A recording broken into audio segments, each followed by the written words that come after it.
We have come to submit our letter of complaint and a petition and call for thorough investigation into the activities of the Director General of the State Security Service. We have come to tell the Attorney General of the Federation, who is the chief defender of the 1999 Constitution, to exercise his powers. We have come to tell the AG the Constitution empowers him to institute criminal proceedings.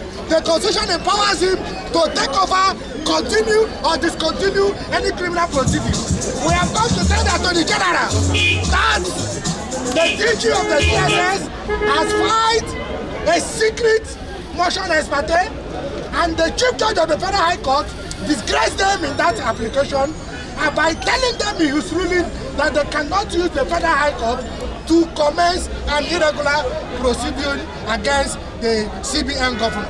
We have come to tell the Attorney General of the Federation to rise up and defend the 1999 Constitution as the Chief Law Officer of Nigeria. Thank you. Your letter is received and it will be duly passed to the Thank you so much for your peaceful protest. We really appreciate it.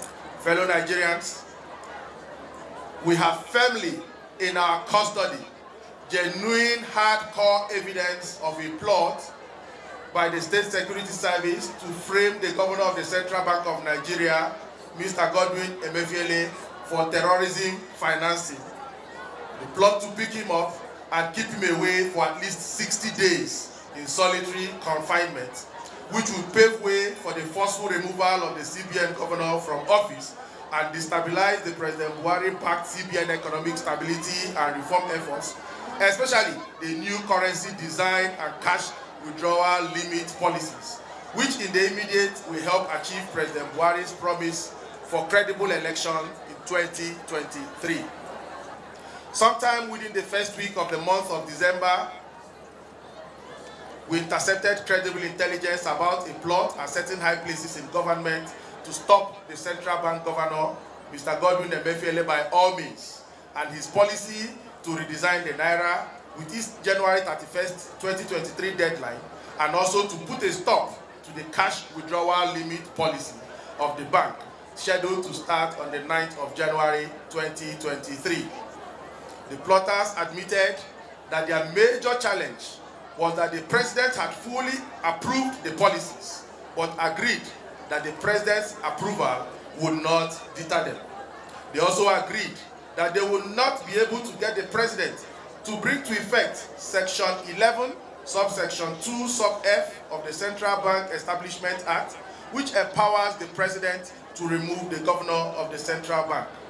They had earlier tried to undermine the president by attempting to amend the CBN Act and the Currency Decimal Act overnight in the House of Representatives, but failed. While we monitored, they began to recruit people to join in their plot. They recruited allies even at the highest level of the security architecture, the legislature, and the executive arm of government of our country, and directly to coordinate the operation of undermining the President of the Federal Republic of Nigeria and a policy publicly known to enjoy the full support and approval of the President is the Director General of the State Security Service.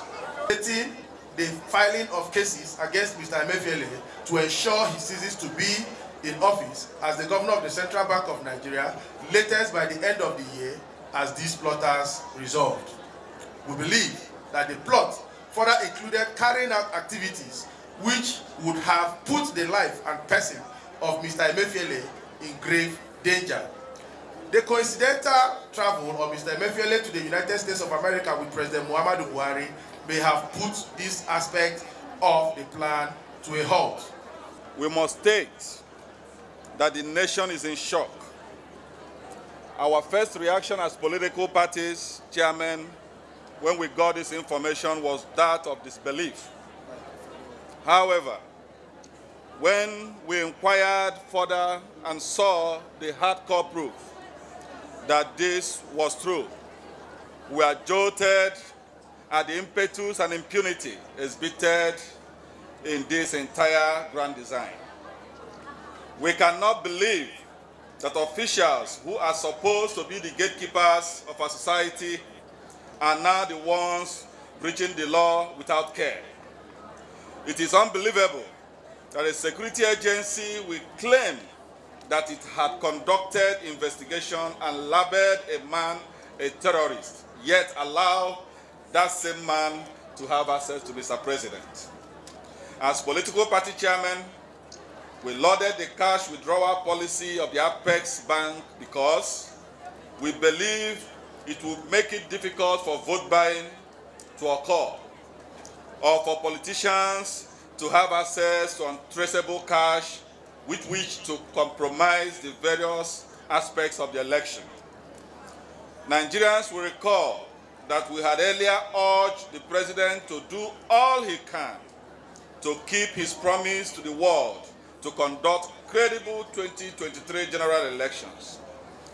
We believe this cash withdrawal policy limit was to bring that promise to pass. It is therefore worrying that the head of a security agency that should ensure the full implementation of the policy is the one working assiduously to ensure that the policy is reversed. Is it that the security agency loves the massive untraceable cash in circulation in our country, which has aided the activities of bandits and kidnappers?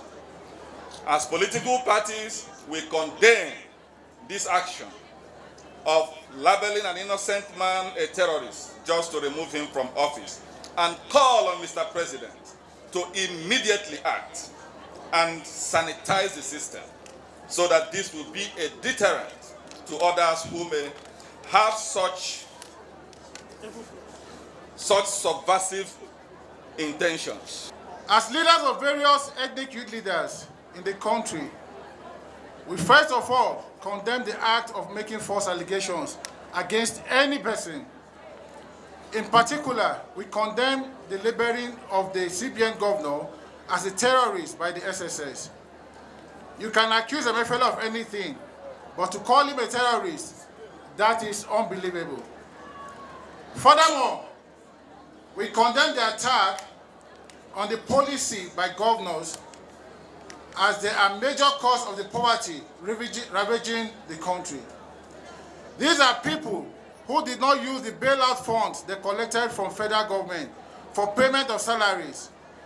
They did not conduct local government elections so as to bring development closer to the people, and squandered local government allocations running into trillions of naira, but now want to oppose the cash withdrawal policy and pretend they are fighting for the poor masses of Nigeria. They still want a situation where they can loot these funds and use them for vote buying. The situation of Kogi State is a typical example.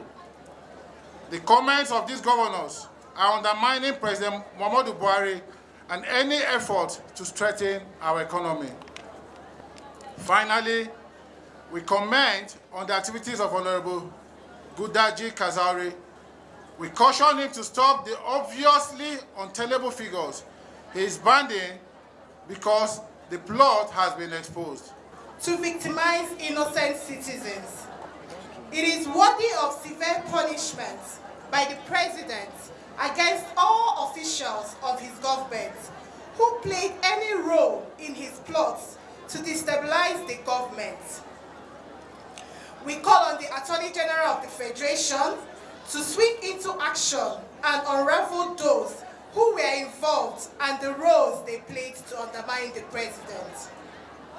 We also call on the National Assembly to immediately look at all the laws which can be wrongly used by security agencies to abuse the rights of citizens, to consider amending them or inserting clauses which would make it impossible for innocent people to be victimized. It has become obvious that what can assuage Nigerians now and assure them that the President will continue to be safe is the immediate suspension, arrest, and investigation of the Director General of the State Security Services. Kasancewar kowane shugaban ƙasa yakan samu Director SSS wanda yake amintaccen shi ne, wanda zai zama yana ayyuka na aminci da amana.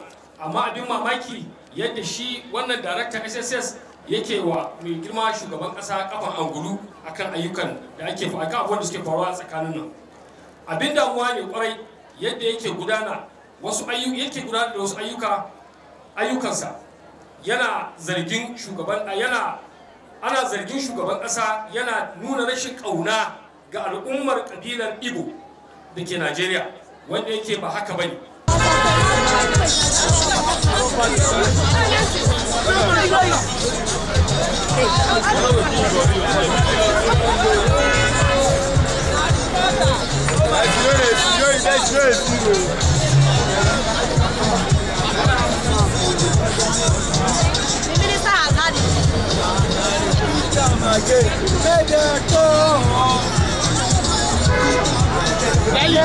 Deli.